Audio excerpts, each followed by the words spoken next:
Bash, you're right. Yeah, I'm good.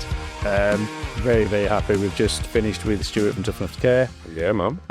Had some interesting conversations about men's mental health. We've obviously banged on about this for a long time on the podcast. Yeah.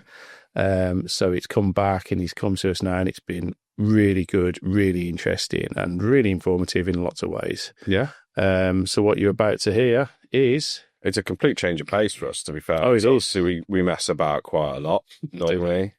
Well, yeah. So we don't want it to, it's such a serious subject. We wanted to show it some respect. Yeah. But it was a really informative chat. Yeah. About all forms of mental health, ranging from children right the way up to adults and men, and where you can get help and so forth. Yeah. Really interesting guy, super fun. He's got a great beard as well. He's got a good beard. I had a bit of beard envy. I got beard envy. Beard envy. Yours is good, but I mean, I've got beard envy. Yeah, he definitely got good beard envy. But yeah, I hope people enjoy it and find it as informative as we did. I think they will. I think so as well. There's even talk of reach around, so they don't completely go off piece. Yeah. Reach around on a chaise lounge. I mean, what's not to like to listen and see if there's going to be a reach around on a chaise lounge? Exactly. Images. Go and enjoy. Bash. Bat milk.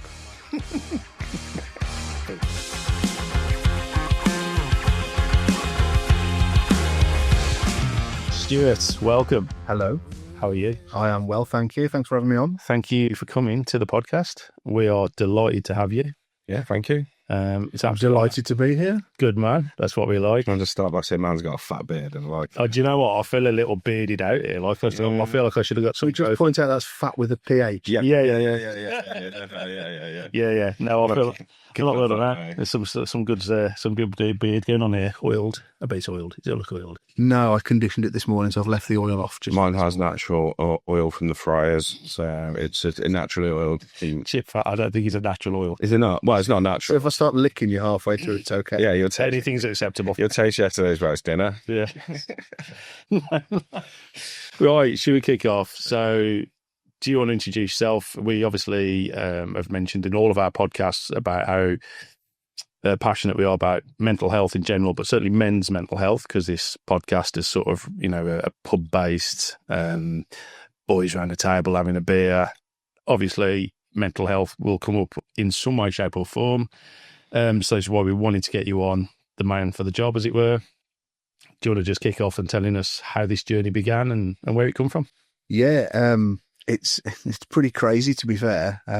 It's not something. Well, if you'd have asked anybody that knew me before 6 years ago, that have pissed themselves laughing if you'd have mentioned me and mental health in the same room. So my background, I've played rugby my entire life. I'm fat, I'm ginger, my surname's Bratt, and my dad was a teacher at the high school I went to. So it wasn't the Fat was a PH, by the way. No, that was fat with an F. Oh, yeah. with a capital fat. So I didn't have the best sort of time going through school, but no one talked about mental health. So down the rugby club, you didn't talk about your feelings, didn't talk about it at school. Whilst I was going through school, my mum was diagnosed with cancer. Still no one talked about emotions or feelings or mental health as a whole. So I just kind of thought, this is just life. If it was that bad, people would talk about it. And because they're not, it's obviously not that bad. So just put your big boy pants on and crack on. And that was the mindset I had. So I left school at the earliest opportunity and joined the RAF. Never wanted to go into the forces. It was never like a dream of mine. A mate of mine was joining the Navy, and I thought, yeah, give it a go. My dad took me up to the Palisades in Birmingham, that used to be, on a Saturday morning and said, right, go and have a chat with a Navy person. They were busy. The Army desk was busy. And as I turned around to leave, the Air Force desk had just emptied, and the woman said, oh, do you want to come and have a chat? 6 months later, I joined the RAF. So, Wow. And at that time of joining, I'd done my first 6-7 weeks of basic training. As I went to Cosford for my trade training, I sadly lost my mum to a long battle with cancer, and it was that perfect storm. Mental health was never discussed. Emotions were never discussed. And all of a sudden, the forces had this broken, mouldable person. I became a high-functioning alcoholic ward junkie for 7 years of my life. Went all over the place. And that's kind of that. that conditioned my mindset and mentality around mental health. So mental health was weak, suicide selfish, and all those negative words and phrases that you hear. Left the forces, went into industrial engineering, chucking spanners at washing machines, doing industrial gas, all of that. Same mentality, same culture, different uniform. That's all it was. And not getting shot at quite as much either, which was a bonus. Did a lot of work in Birmingham though, so I didn't not get completely shot at all, but it wasn't as bad. And then I was happy there. It was my comfort zone. It was my safety blanket. Anything awkward, emotional, just man up. That's it. You can hide behind that mask. And in 2019, I lost 2 friends to suicide within 4 days of each other. Wow. Neither were known to the other, so there was no knock-on effect from one to the other. The only link they had, other than me, is they were both products of male-dominated spaces. So sadly, both of them were part of the armed forces. And that's not just to say the armed forces have the issue. It's a huge, widespread issue. And I look back now, and the first loss, I went to that place of they're weak, they're selfish, how dare they do this to us? Lost a lot of respect for them because I'd never been educated in suicide. I just knew that it was bad and everyone talked about it as a really sort of negative, selfish thing. And I saw no issue with that whatsoever. 4 days later, lost the next friend, went back to that place again mentally and kind of stopped myself after a few beers, because it's what we do. You know, you've had a crap day. What do? Go and sort of find it at the bottom of a bottle. And I stopped myself and thought, well, hang on. These people were my 3 o'clock in the morning phone call. You know, they're you ride or die. You phone them up and say, look, don't ask any questions. I need you. They're the ones that had been there for me. So they weren't weak. They weren't selfish. They'd have done anything for you. And after a little bit of soul searching, as you always do, after a few more beers, don't you? That's when the emotions start to come out. Yeah. I kind of realised that they weren't the problem.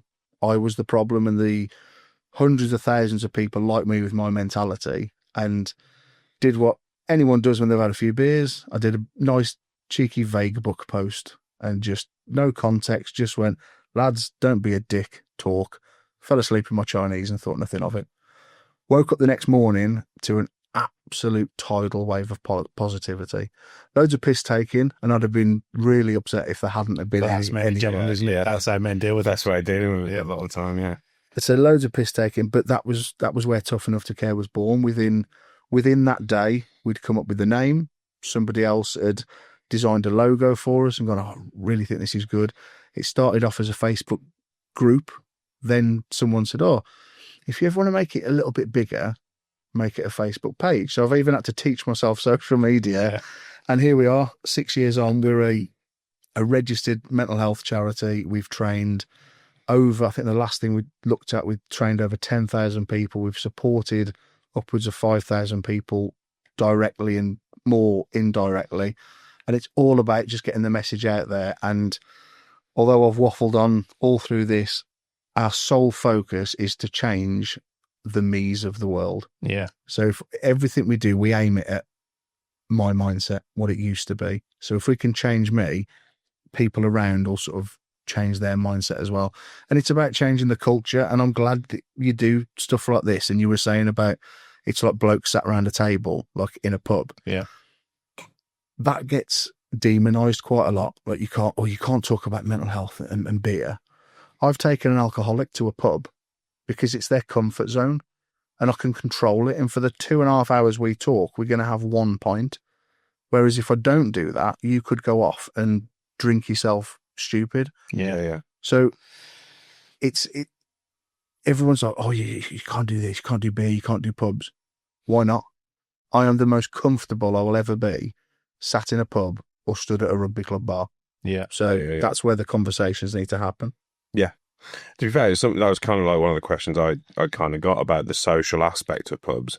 And it doesn't necessarily have to mean the alcohol, but I just feel like of late it's kind of lacking, certainly in a younger generation, where they're not necessarily getting out and talking as much because they're sat on their Xboxes or they're just sat in their rooms on their own. Do you think that plays a part into like just being able to be social? Because obviously massively social. Side-eye mobility commented how much me and you need to talk to each other to get through a day. I think this whole podcast kicked off from voice messages throughout the day. And some of you touched on there was obviously getting people to talk, isn't it? Getting lads to talk and this, that and the other. But I think it's very easy to get lost now in the digital world, isn't it? Where, people don't communicate as well as they do. You watch kids nowadays, you put them on a table together, 4 of them, and then say, have a conversation. They can't, but give them their phones to pick it up and they'll have the conversation with each other at the table on the phones. Yeah. And it's there's been a massive shift. And I think there's also been pub closures, hasn't there? There's been social clubs going down. When I was a kid, you'd go to a social club, working men's club with your granddad, and some old boy would sit in front of you and he'd go, what's your name? And you would talk. Yeah. Because he would keep asking questions. And I think that's also, what you've done is brought everything to light in men's mental health, but it's also with a real situation of there's been a massive shift, hasn't there, where we've lost the ability for communication, or certainly a generation has, but also we've lost the avenues and the places of work, if you like, to talk about that. Pubs, and stuff like that. And it's a big thing, isn't it? It's scary. Well, one of my sales pitch for the support groups that we run, I say to people, it's the pub without the beer. Because, you go in, you could have 2 hours of everyone's had a really bad week and it can get quite dark in there. So the facilitator lifts everyone's mood at certain points. So not to make light of the subject, but so people don't leave in that sort of like lower headspace that they came in at. But other weeks, if everyone's had a good week, they will just sit around taking the piss out of each other for 2 hours like you would in a pub. And that for me is what I need. Yeah. You saying about the social connection. My eldest hates going down the rugby club because he doesn't like sport and he just feels it's like a punishment. When he's there, he plays with his mates and he actually likes it. But the mindset of, it's rugby. But I want them to keep that social connection with people because I think as a generation, and adults especially now, we've lost the ability to make friends. Yeah. Like you look at kids playing, and I was listening to a podcast the other day and it really sort of rang true. And I thought, I'm going to steal that because it does need to be echoed again. You look at a kid, you get to, we've got caravan. So we get there. First thing we do is dump the bikes out and he's gone, the youngest, 8 years old, and he's just gone. And he'll come back half an hour later. I've made 3 friends. And you'll see him and you will just go onto the park. Hi, can I be your friend? Yeah, that's cool. Oh, can I be your friend? Oh, no. Can I be your Oh, what's your name? What do you do? Oh, right, let's go. And sometimes he'll come back. What's his name? Oh, I don't know. But he likes fish fingers and his nan's got a parrot. We don't do that. Yeah, and that's really true, yeah. And that's with the ability to have that human contact with the last few pubs that are left and sports clubs that are closing down around us. What happens when all of that goes? You're not just going to randomly text a stranger and go, can I be your friend? Can we be mates? Yeah. And I think it's difficult, isn't it, as well? Because one of the questions I've got that we talked about, and some of these questions people have written in to ask as well. So, but nothing's off the table, far away. I think it's a difficult one is how do you spot? So we're in a pub now, the 3 of us, and we're all having a laugh, taking the piss out of each other, who's getting the beer, da-da-da-da-da. But say out of the 3 of us, one of us could be suffering in a real deep zone, but there's this front where, I'm laughing and joking, but inside I'm dying. I just want to tell someone. Have you got any sort of tips for the listeners or the viewers that just so if you just, how do you approach that? How do you sort of say, are you all right? There's 2 sides to that. There's how to spot it and how to approach it. So for me, you 2 know each other very well. Yeah. You don't know me that well. Yeah. Your gut instinct will tell you something's wrong about the 2 of you. Yeah. You'll see there'll just be something like the little sparkle in your eye will be missing. There'll be a couple of throwaway comments or where you'd normally expect that person to jump on that joke. But I've left that wide open for you and you haven't done it. What's the problem? Other things to look for are just the things people say. So just, again, throwaway comments like, no one would miss me anyway. Yes, it's a throwaway comment, but to say something like that, there's clearly a thought process in there. So there's a little things to look for. If you don't know someone so well, look at if they might start social or start sociable and then withdraw a little bit. Yeah. Or vice versa, if you've got someone who's usually quite quiet, and all of a sudden they're kind of throwing themselves into the spotlight, are they trying to get the attention, but they don't know how to ask for the attention? Yeah. And then the other side of that is how to ask. Just ask. Bulldozer. Yeah. I stand behind it. No one's ever lost a friend by asking if they're okay twice. Yeah. So ask, and also don't be afraid to justify the reason you're asking. You know, is everything all right today, mate? Because you just don't seem yourself, or you said this, or you're acting a little bit out of sorts. Don't kind of go, you know, you're acting like a right twat today. You know, that's not going to work. But in some cases, it will. So my mate Alex, who works with me, we know when we're having bad days, and our approaches need to be, look, you've been a dick. I've asked you twice now, and I know there's something. Tell me. Yeah. He needs that, Yeah. whereas other people need that arm round him and look, if not today, I'm here to talk whenever you want to talk. Leave the breadcrumbs for them and just, and then keep checking back in. Don't expect, there's a lot of expectation. The old school line managers, well, you know, my door's always open, my phone's always on. People aren't going to make that journey. Yeah. You know, you've got to, look, if you don't want to talk now, I'm going to check in with you, and then keep that promise. Yeah. Check in with them, whether it's daily, weekly, whatever it might be, because after time, they'll think, well, he's kept his side of the deal now. Yeah. And sometimes, even if they had nothing to really talk about in the first place, and you'd misread the situation, they kind of feel obliged to. Oh, he's kept up this side of the bargain, so I better say something now, and it builds that level of trust and that relationship. And I'm guessing that works on, it could be a long journey to get to that point, couldn't it? You know, it's not going to happen, say, overnight, or, you know, there and then they're going to go, right, lads. I mean, they might, but I suppose you're going to have to get that out of them, aren't you? You know? Yeah, there's people I've known my entire life, and they know what I do now. I've been doing it for 6 years, and they've only opened up to me in the last few months. Something's changed, and I haven't altered my approach. I've just always checked in on them, and they've only just felt like opening up now. It's like, mate, I've known you for 40 years. Yeah, but the timing wasn't right. Okay, well, that's on you. And sometimes you can't make people open up. Yeah. You've got to respect that.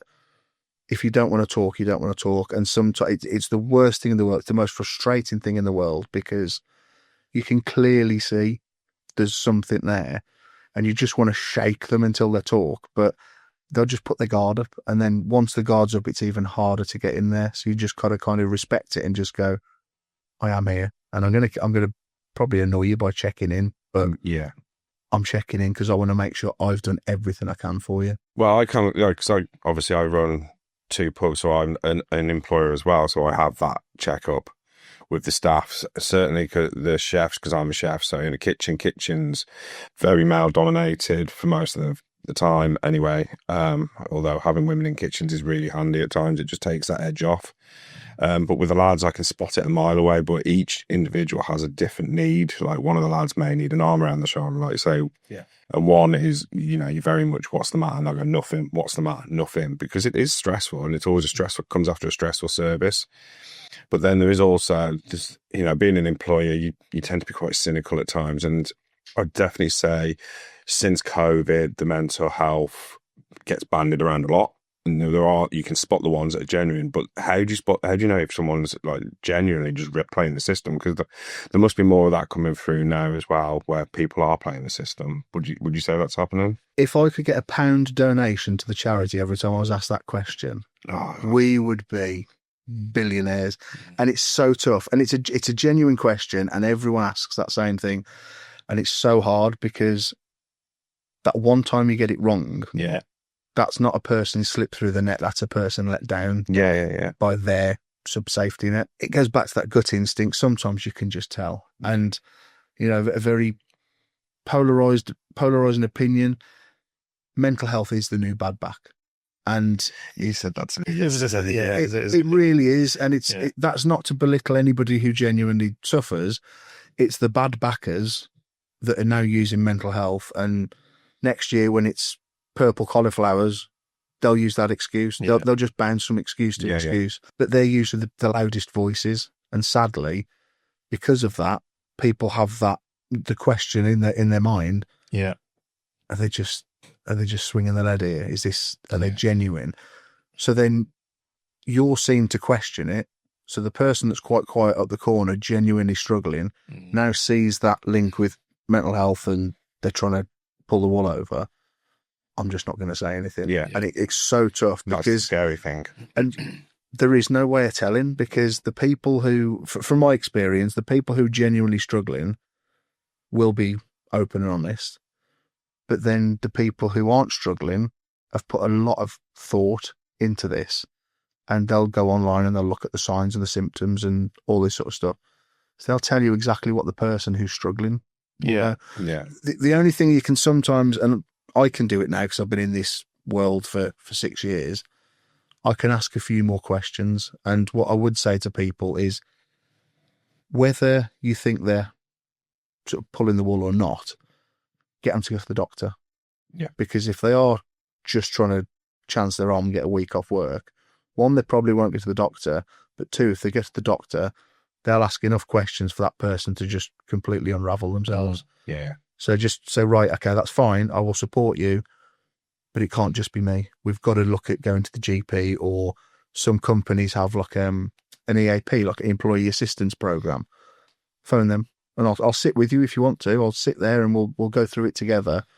And then the lie sort of, you can see it quite quickly. It is a tricky one, isn't it? I mean, I've worked for a big corporation company before. I worked for myself, and I used to manage a team of engineers, 30 plus engineers, and you could have lads who were happy as Larry and, you know, every day lucky, and didn't appear to have some form of depression or anxiety or anything like that. But as soon as they mentioned that they were suffering in their head, it was a full open avenue then of, right, we need to take care of this person. You know, we need to make sure they've got support. We need to make sure everybody's aware.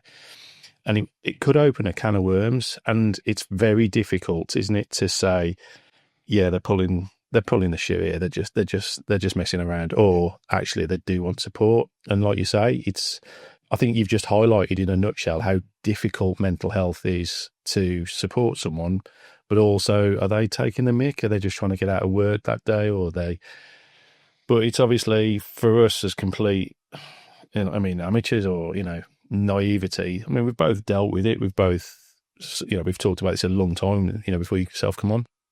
And I think the thing is, sometimes you just don't know how to tackle it here. Yeah. And it's so difficult, The worry of saying the wrong thing. Yeah. Which, again, I say to people, look, if you're going to say something, it means you care. So you're not going to say the wrong thing. As long as it's coming from a place of love and respect, the wording might not be right. If you might go and talk to someone, then I come and do a training session a week later and you go, oh God, I used that word and I shouldn't have used that word. It doesn't matter. We're trying to get rid of the word commit around suicide because the links to criminality. But if that's all you've known for 40 years, use that word and have that conversation. So there's little things like that words you shouldn't say, but there's no wrong thing you can say. If you genuinely think that person's struggling and you approach them to talk, they'll see the good in that. They won't see that, I wouldn't appreciate it, but I wouldn't have said that word, as long as it's coming from like a respectful place. And when I say respectful, you can still call, like we said, you can still call someone a dickhead because that's the approach they need. So I'd just say to everyone, don't worry about saying the wrong thing. You'll know if it's the wrong thing, and then don't say it. I think for me, even if you get it wrong, there's different avenues, there's different circle of groups where you'll walk in and go, right, dickhead, what's happening? And you'll go, pardon? And you that's the icebreaker. That's usually me. Yeah. Oh, yeah. This is not where I park my car. Yeah. But, you might go for someone else and they actually they've got that glint in their eye. They're looking a bit tired and stuff like that. But like you say, thinking about it, whichever way you attack it, you've started that journey then, haven't you? And you'll instantly, I suppose, get a no or a yes or just leave us alone. Either way or you're going to get there, aren't you? I was talking to a guy, we were at an event in London last year, and it was a big mental health thing. Again, one of those places where I'll walk in and go, all right, dickhead, and realise, shouldn't have said that. One. Yeah. And this guy said, we on the conversation of saying the right and wrong thing and whatnot. He stopped someone from jumping off a bridge near London, and he just walked past and he was on the phone to someone. He'd had a few beers, munching away on his burger, and there's a guy just stood there, and he went, "Oh, you're not going to do anything stupid, are you, mate?" Just throwaway comment, and this guy went, "Actually, yeah, I'm going to jump off this bridge." He was like, "Call you back," and I chat with him. If he'd never said that stupid comment that everyone else would go, "Oh, that's the really wrong thing to say," he'd have walked straight past that guy and the conversation would have never started. So you can't say the wrong thing. So just don't be afraid to just open a conversation. It might be awkward. You know, I say to people a lot of the time, it's the day it gets awkward for me, the day it's no longer awkward, sorry, I'm probably in the wrong job, because it means I don't really care about the outcome. It's an uncomfortable conversation, but the outcome far outweighs the little bit of stress and nerves at the start of it. So just have those conversations. And everyone also thinks they're going to be deep and meaningful. It's going to be, get you on the chaise lounge and start taking notes. It can just be going for a pint and just. I mean, if you've got one of them, I'll happily, I'll get a beer. I was asking him, if you can't answer this call, so is that available for hire? I mean, no, jokes aside, that's good on, yeah. Stick one in the back. But just going for a pint and just get, like you said, like with your voice notes and that, sometimes that's all you need to just get it off your chest. Yeah. You don't need to go for therapy. You don't need medication. You don't need all of this. But people think you go from 0 to 100. Yeah. You go for, if I say I'm struggling, that's it. It's the padded room for me and nothing else.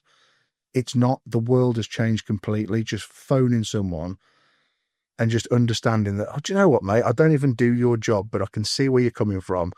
And that's kind of how I feel in my job at the minute. 2 worlds apart, and all of a sudden you realise that you're not the only person struggling at that time. And that's the beauty of it. We were talking about isolation to a point, Bear, is if you obviously this kicked off from male-dominated work areas, so lots of lads and stuff like that, and obviously everyone's like harder than everyone else, or shut up, get on with it. Yeah. But also there's the flip side where certainly Mark and myself, it's working a lot on your own. Yeah. And sometimes that's quite a dangerous situation where I'll have a job go wrong and I'll be in the van and I'll proper piss and moan to myself and then it might be, I speak to my other half, or I'll just message Mark and he goes, "What's up?" And I'll go, and then you just go on this massive rant. And after you're like, "Oh, actually, it wasn't that bad," really. But you could see where, should you haven't put yourself into that position and you carried on throughout your day, maybe being a bit aggy with people, being a bit short-fused, stuff like that. But it's interesting to see that you could literally drop into that pit of despair through one situation, isn't it? Yeah. I mean, no one is more hypercritical of you than you. Yeah. If you spoke to your mates and your family the way you speak to yourself, you wouldn't have any friends or family. Yeah. They wouldn't want to be around you. And with the lone worker thing, I did it for years. I left the RAF and I was up and down the country on my own. And it is that one little mistake, or the silly thing you said to a customer on the way out the door. Instead of saying cheers or thanks, you say chanks. Chanks, mate. And you walk out and you're like, "You fucking absolute dick." And then the self-doubt creeps in. And you've now got a 3-hour drive home at 2:00 in the morning, so you can't call anyone. And you're like, that's it. That's gone on the work WhatsApp group. Everyone's going to be texting, "I can't believe it. I can't go to that site again." And next time you go back, "Mate, can't believe I said that last time." Said what? And you've given yourself all that stress. Yeah.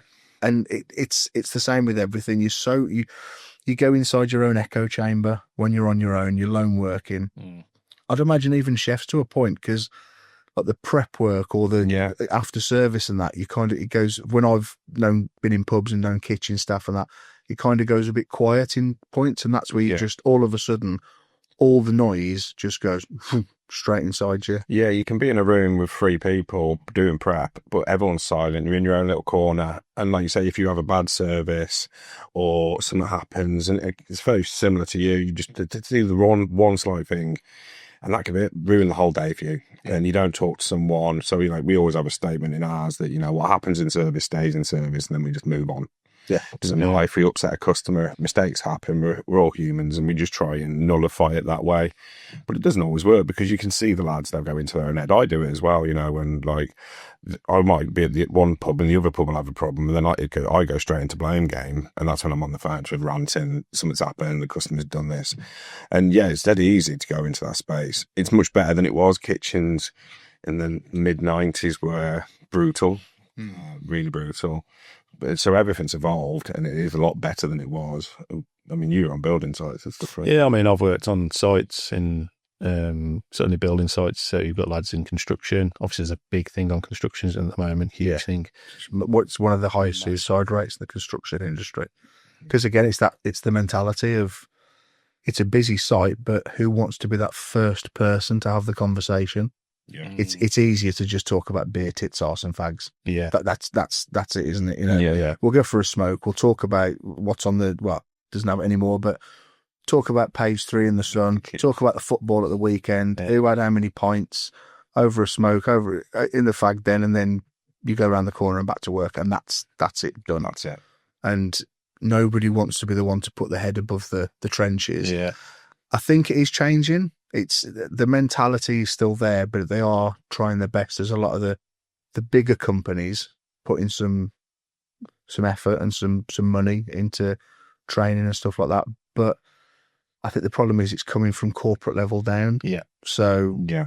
having worked in industries, anything from corporate, marketing, comms, I'm too busy for that. And controversially, It's resistance straight away. yeah. And do they, controversially, but I'll say, do they really care? Like, do they really care? It's, you should ask that question. Like, it's all in place. Like, well, right, let's put mental health nursing. Yeah. I actually had a conversation with a company last week, and the person and I'm not going to name the person on the Teams call, as an introductory call to book some mental health training in, openly admitted, well, this is just a bit of a box ticking exercise. You have got to be I was like, it could be a big contract, just smile. Because once I'm in there and I'm talking to the people, it no longer becomes a box ticking exercise, because I can get into those people. just getting your foot through the door. But it was just having to get past that comment, like, don't flash, just calm down, and not flash in a good way either. Feel free. I mean, this is video.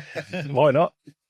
I mean, the thing is it as well, is it a generational thing? So you could say from my granddad's era to my dad's era to the era now to the kids we have, the person you spoke to on the phone who said, oh, this is just a tick box. She could be from an older generation who's still in that remit of... No, they're younger than me. Really? Yeah. Well, that was my question.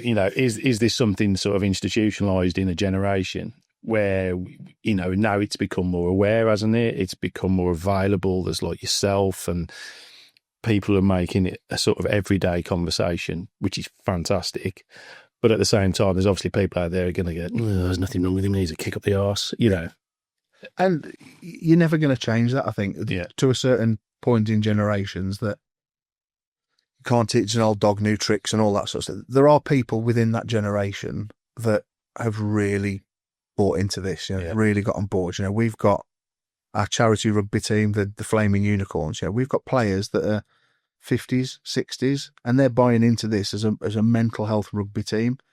20 years ago, even 10 years ago, if you mentioned mental health in a rugby club, you best be following that up with a joke, or you're out, you're gone.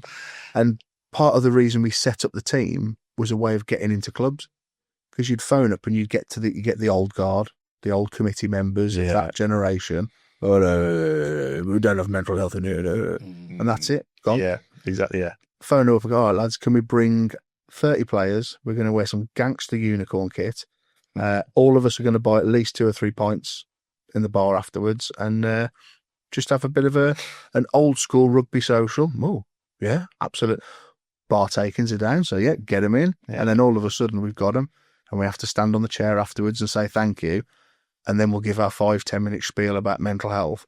And the same people, the same generation that didn't want us in there, are the ones that when you get down off that chair, all right, mate, have you got 5 minutes? Brilliant. Interesting. It's like they don't want to break rank. That's all it is. They can hide behind it, and all of a sudden, everyone seems to be buying into this. It's safe now. I can talk about it. Yeah. And I think that guardedness is the same all the way through the generations, and it depends what your upbringing is as well. Yeah. So the younger generations are brilliant at talking about it if they come from an open and supportive environment. If you're being brought up by those older generations, you're still going to think you've got to fall in line with them. So it's getting easier to talk, but the older generations are still having that rub-off effect on certain pockets of younger people. And I think that's probably where the hot spots are for people struggling, like suffering with their mental health. Yeah. Because they feel like, all my mates are still able to talk about it. Why can't I? Yeah. They can, but they just don't feel like they can. It's really tough, and that's why we do a lot of work with schools and colleges now as well. Just a question that's coming to my head is talking about kids of today and everything like that. And obviously we had the social clubs, we had the pubs, go with your uncles, your granddads. Is there the taste of neglect up the corner with the glass bottle of Diet Coke and crisps? Yeah. So many good crisps. Dying to get on the pool table. Can I have a pound, Grandad? No, you've already had two. That's it. But luckily at that point you were still too small you sat underneath the smoke cloud. That's it. Yeah, Absolutely. Oh yeah, the haze. Obviously, there's a lot of mental health from our generation just being locked in, if you like, not being able to say anything. What about now where you've got obviously social media pressures, Snapchats and TikToks and all these things? The kids are just locked and loaded into this fake world, if you like, because they see influencers, they see people driving around in Ferraris and stuff like that. Is that having an effect on lads or certainly teenagers or lads more so? Yeah, I've started to call it the Love Island effect. No, right. It's young lads now, especially body dysmorphia, eating disorders, all those kind of mental health struggles are huge because they see they've got to have this beach body. They've got to. They're striving to look like us, basically. Yeah, and Obviously like us. Yeah. This took a lot to achieve. This is time served and full pay. Yeah, work. A lot of work.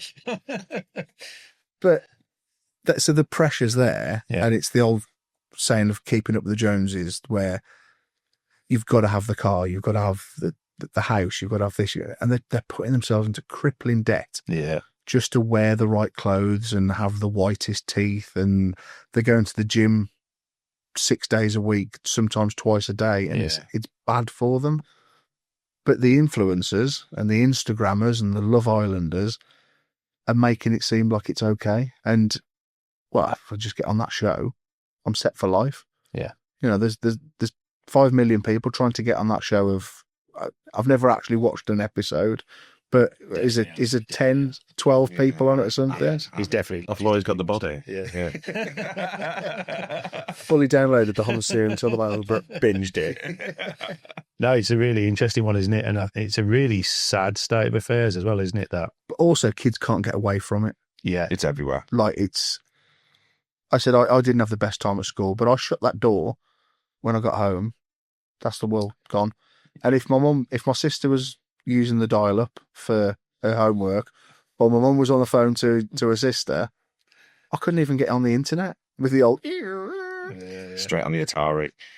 That's it. And the world, everything stopped. It was silent, and I was happy. And if I wanted to go out, I'd knock on my mate, and we'd go out. Yeah. Nowadays, they come out of school. My eldest is in year 6 in primary school. We've allowed him to have a phone so we can walk to and from school. So he's got that little bit of independence. Yeah. He's got like 3 tracking apps on him, but he's got that independence. The tracking, yeah. And but he'll get home and he'll be sat there trying to talk to, how was your day, mate? And he'll just keep looking at his phone because someone else is messaging him or phoning him. And because he's been off all day, none of his mates have texted him. He hasn't got notifications off them. But he's downloaded like 50 different games on his phone. Yeah. So all the notifications come through and you just see the instant stress. I need to check all of them. You don't, mate. It's Subway Surfers. You're absolutely fine. Yeah. It's just a game, but it's just there. And we've had to ban all screens at the dinner table now. Yeah. It's like, no, we're not doing it. We're not even watching TV in the kitchen. We're going to talk and have that time because we're losing the connection. And he's 11. I mean, for me, the worrying thing of that is that he's 11. That's primarily, he's got his schoolwork, hasn't he? And he's got his phone are his main 2 things at the moment with his family time in the mix of all that. So you imagine that in say 10, 12 years time when he's actually going to a job, if you like, if he goes straight to a job, or, when he's 20, and that pressure then, plus a job, plus maybe a girlfriend or a family or something like that as he's a bit older. This is obviously now like a big thing, isn't it, now, where the increasing pressure, I think, he's getting 50 times worse for everybody, really, isn't it? He's just finished this. He's got his last one today. His mock SATs. Right. Yeah. And I remember at school, like, SATs were this big thing. And it was the only time school really put any pressure on us. They didn't care about anything else. It was make sure your shirt's tucked in, make sure your tie's done properly, and your SATs. He's been going on about this since they went back to school in September. SATs. He's been in tears. He's not been sleeping. The other 2 or 3 weeks ago, we couldn't get him to sleep until 1 o'clock in the morning. And I just phoned the school the next day and I was like, yeah, coming in. Oh, what's the problem? The pressure, the stress that you're putting him under. And we had it again at the weekend. There's no amount of times that me and my missus can sit there and go, look, mate, and this is also a message to any teacher that's listening to this. I'm proudly saying this. I don't give a shit about your SATs results. It means nothing for you. The school are putting all this pressure on these kids. It's only to show how well the school are doing. It's nothing about the School's kids. not fun anymore, is it? Like, No. It was fun when we were at school. Like The homework that comes back, it's stressful for me. I'm having to Google their homework before I can help her. Well, we have it like my eldest is like 18 and the youngest is 12, and she's in year 6 as well, and she bringing her maths homework home, and my eldest at 18 is going, I wasn't doing that at primary school. No. I couldn't do that. The stuff he's bringing home now at 11, I'm sure I didn't touch until I was year 9 in high school. Yeah. It's crazy. Isn't that mental that they were just expected to do that? Yeah. And again, it's just for results at the end of the day, and it doesn't help the kids in any way, shape, or form. If anything, it stresses them and traumas them. I think it's taking their childhood away from them. Yeah. Phones are taking or screens are taking childhood away from them because they're not going around the back of the local pub and skating on your bike, whatever it is. Knock door run. It's a thing of the past now, isn't it? Yeah. As an adult, and there's cameras now. That's it, yeah. Hedge jumping, hedge pushing, all of that, it's gone. Yeah. There's that much pressure. And my 8-year-old, we were at Monster Truck Lives last night, and it was amazing. It was so good. And he was absolutely bushwhacked. I fell asleep on the way back. And before he went to bed last night when we got him home, he was like, oh, thank you for a nice weekend, Daddy. I need to do my homework for school. So, mate, we've had an amazing weekend. Just You're not doing get to bed. Yeah. We'll deal with that tomorrow. It's fine. And you look at his homework and it's just, it's pointless. It's just extra pressure on them. Yeah. And that, I think, is part of the reason why mental health in schools and in young people is at an all-time high, because of the pressures that are on them. Yeah. Is there anything that as parents will be listening to this, I'm sure, but obviously the parents' job at the moment is super hard in today's world, I think, given social media. You've got a lack of being able to talk to them because they're locked into this isolated zone with their phone. Is there anything you can sort of advise with either their schools or with parents, like routes to take if they think that kids are in a bad place? The problem at the minute is all of the children's mental health services are under so much pressure. They're almost the first thing to get the funding cut, and they are so overworked. And the people that work at the ground level, like with anything within the NHS, they are amazing. They are trying so hard, but there's just too much demand, and there's just not enough people out there and funding for them to do what they do. So don't be put off by the fact that there's a 12, 18-month waiting list for certain services. There's some really good websites called, there's one called Young Minds, which is brilliant. If you go onto our website and Facebook pages and all that sort of stuff, we always put like signposted information out for people. But Young Minds is good because it's got information for young people, but also parents and carers. Yeah. So they can see all the resources there, what to look for, how to have the conversations. And the one bit of advice I'd give to any parent, and I probably should do it more, so it's easy for me to tell you what to do, but sit down, turn the screens off and have a conversation with them. Just sit. How was your day? Yeah, we do that at our house because we've got 4 kids. and screens off at dinner time, and we noticed we were sitting at the dinner table and everyone just sat in silent. You got two teenage lads just eating as fast as they can. So now we do it every day. What was the best and worst part of your day? And it goes round the table, and you're not allowed to leave the table unless you've had a conversation about how your day was. Sometimes the teenage lads, you get like one word, worst part, maths.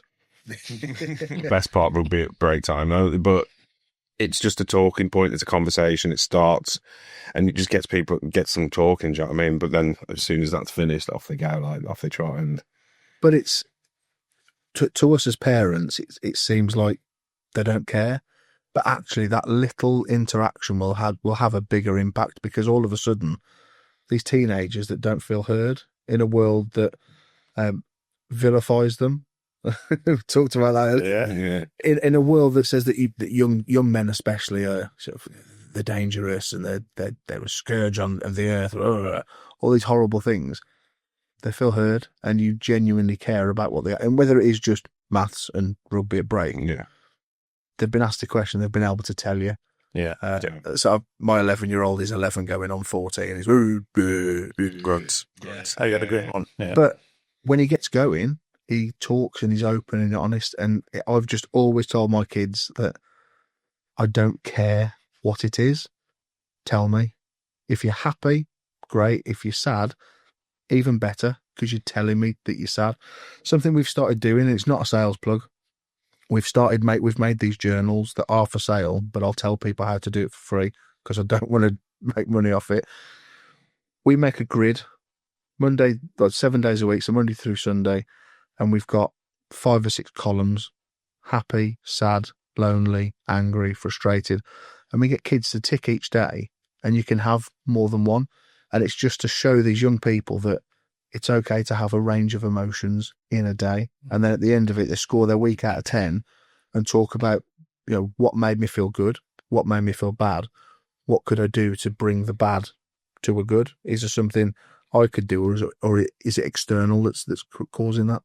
Yeah, that's really good, though. I suppose it is, isn't it? If you think about it, the emotions you go through every day, isn't it? Yeah. That one point where you'll feel down in the dumps is actually you're just mad with yourself because of the flyaway stupid comment, or I knew I should have done that differently, and you kick yourself all down. Yeah, that's a really interesting thing, that is. We do it for adults as well. The journals we've made aren't quite as colourful, so I prefer the kids one. There's like dots and everything in it.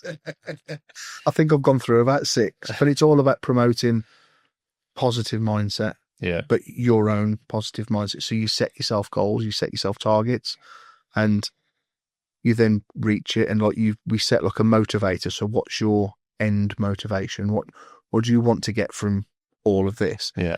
But in short, as a parent, to interact with someone, get them to just tick it, or simply score their day or their week out of 10. How was it? 5. How can we make it a 6 next week? Yeah. We're not fussed about making it a 10 yet. How do we make next week from a 5 to a 6? And just little baby steps, and it'll get there for them. I might just use this on my staff. Yeah, I was just going to say, yeah. I might just get a Well, I said about the flaming unicorns, we've implemented the life check. So every couple of weeks, there's 212, I think, the last count, on the WhatsApp group. Someone will just put on life check, and you score your current mental state out of 10. And cool.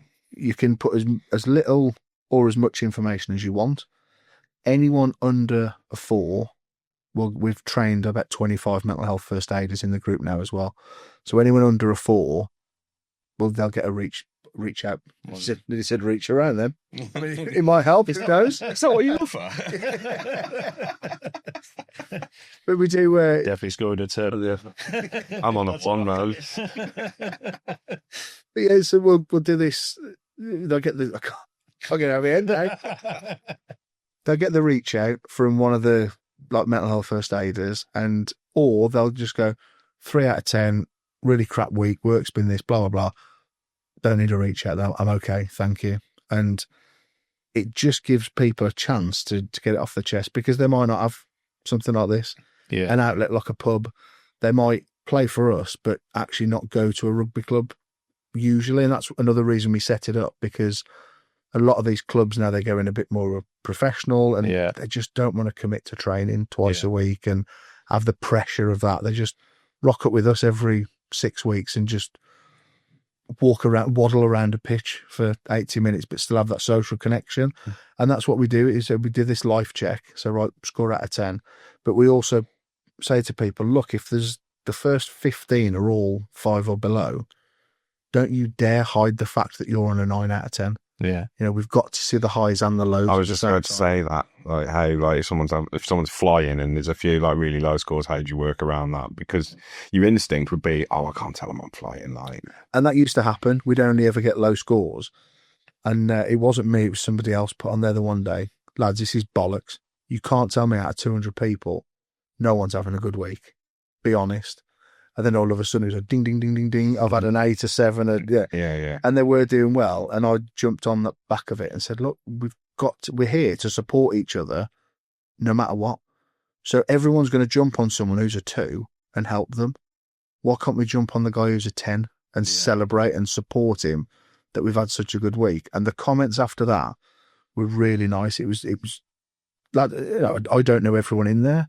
If we go to a rugby club and play them, we'll put a little QR code up and they can join the group. Yeah. So there's people I've never met because fixtures I've not been to. We're all just being honest with people, and they're on there and they're just going, this is phenomenal. Blokes building other blokes up. You just don't see it anymore. And it's those little things that I'll sit back and go, I should make my 7 into an 8. It makes it worth it then. Yeah. He's getting a reach round. He definitely reach round. My voice note's going to change from now on. A reach round voice note. Yeah, absolutely.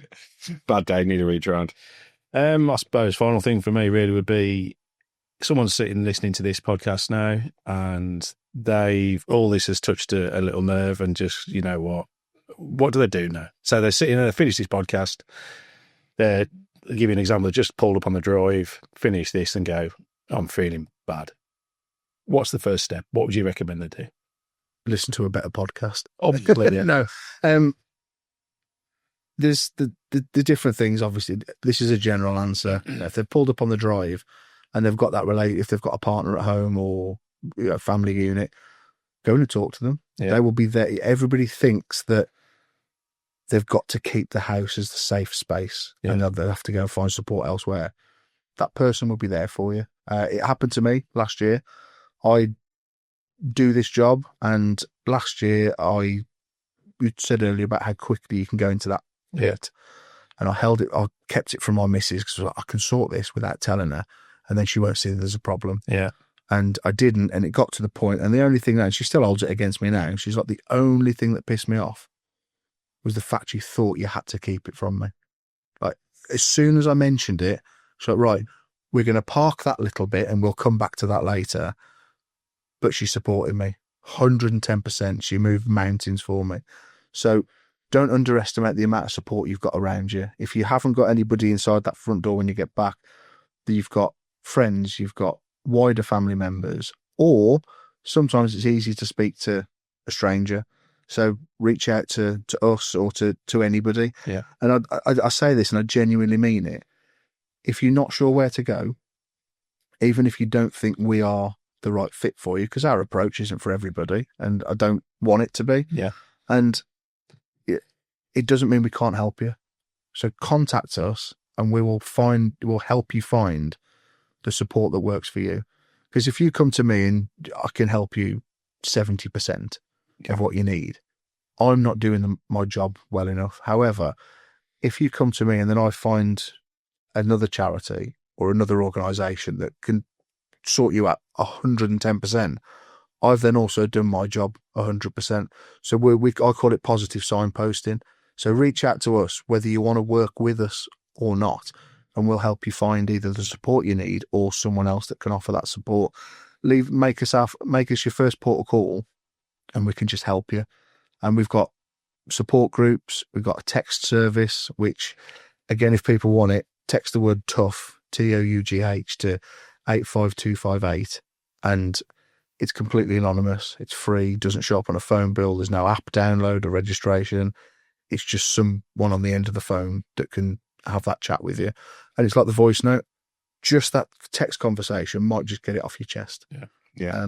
So there's lots of different avenues. Yeah, I was on the face to face. I was on your website last night and just amazed, because I was doing a bit of research, and just amazed by how easy it is to get in contact with you guys. Straight away it comes up, text us, call us, and you know, that straight away, if you were struggling, that'd just be amazing, because it just gives you the confidence to go straight in and do that. Did you also notice that the get support button is bigger than the donate button? I did. My little bugbear, or quite big bugbear, with most of the household charity names, you go on their website and the first thing that flashes in your face is donate. Support us. So no, mate, the reason I'm on this website is because I need help. We want to make it as easy as possible for people to get the support that they need. Yeah. No, and I think, to be honest with you, I think that's a good point made, is the fact that obviously there's people out there don't know where to turn. And if that's, like we've always said, haven't we, that if this helps one person moving forward to success, isn't it? It's one less statistic, isn't it? I was listening to last week's episode of the podcast the other day, and when you said that very thing, the first radio interview I ever did, and I think we were a week old of Tough Enough, I said that very word. I said, if all of this helps one person, then it's been worth it. And that's what it's all about. It's not changing the world, it's just saving that one person at a time. Yeah. And that one person, the ripple effect of saving that person is huge. You know, the family, the friends, the wider social. And the ripple effect of it not, if you don't, is probably a bigger splash, isn't it? Yeah. You know. They reckon there's a statistic out of America. Every suicide affects 135 people directly, and then 2,500 people indirectly. Jeez. That's crazy. That figure to me is absolute madness. That's crazy. So, wow. Yeah, if we could just help one person at a time, then it's been worth it. Thank you, Stuart. When you put the reach around button on the website, yes or no? Well, I'll do you a deal. If I can get a reach around button next to the back milk button.